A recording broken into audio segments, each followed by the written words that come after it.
नमस्कार. थोडं काही सांगायचं आहे. लेखक श्रीकांत मोरे. लेख 10वा. अतिरेक नको. कोणत्याही गोष्टीचा अतिरेक नको. संत म्हणतात, "अति सर्वत्र वर्ज्यते." खरंच जीवन एवढं सुंदर असताना आपण एकाच अवस्थेत जास्त वेळ राहू नये. मला तुमच्याशी हे निश्चितपणे वाटून घेता आलं पाहिजे. जीवनाचे क्षण थांबत नाहीत. आनंदाचे क्षण थांबत नाहीत. मागचा क्षण पुढे जातो. पुढे गेलेला क्षण फिरून परत येत नाही. पुन्हा पुन्हा ऋतुचक्र बदलते. जीवन तर रहाटगाडगे असेही म्हटले आहे. रहाटगाडगे विहिरीतून पाणी बाहेर काढते, रिकामे होते, पुन्हा पाणी काढते. हे अविरतपणे चालू असते. दुःख होते, पण काही क्षण दुःखाचे येतात. प्रसंग, घटना, अपघात, मृत्यू अत्यंत गंभीर असतात. पण त्यांना आपण कवटाळून बसलो तर जीवन कसं बरं पुढे जाणार? काळ हेच त्यावरचा औषध.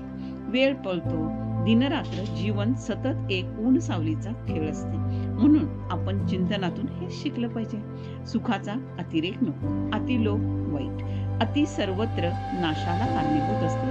अति दुःखाला कवटाळणे सुद्धा वाईटच. अतिरेक जीवनात टाळला तर सुंदर जीवन अधिक सुंदरपणे जगता येणे शक्य आहे.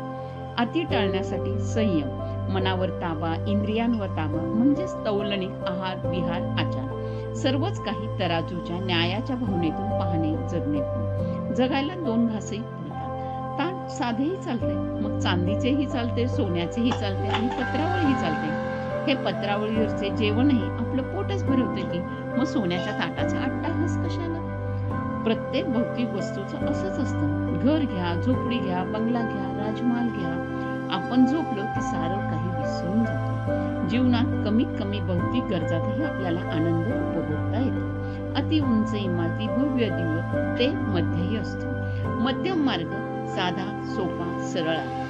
आपण आपल्या प्रकृतीनुसार, स्वभावानुसार म्हणताना अंथरूण पाहून पाय पसरत अगदी त्याचप्रमाणे जगावं. जीवन सुंदर आहे. प्रेम, भाव, भावना यात कधी कधी भौतिकतेपेक्षाही जास्त भले वाटले, बरे वाटले म्हणून म्हणतात, क्षण एक पुरे प्रेमाचा जीवनाला. क्षण एक प्रेमाचा पुरे जीवनाला, हजारो दुःखे पचवायला. प्रेम हे सर्वस्व मानणारे जीवन सुंदर करतात.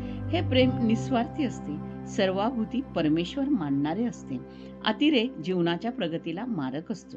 कोणत्याही गोष्टीचा अतिरेक मानवी संशोधनानुसार हा मानवी जीवनात असमतोल निर्माण करतो. जीवन हे समतोल पाणी जसे समपातळीत राहते त्याप्रमाणेच जर असेल तर कोणत्याही गोष्टीचा अतिरेक नको. प्रेमाचा अतिरेक नको. रागाचाही अतिरेक नको.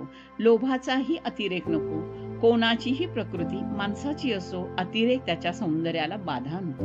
अति तेथे माती अशी म्हणच आहे. साधा, सरळ, सोपा अर्थ घ्यावा.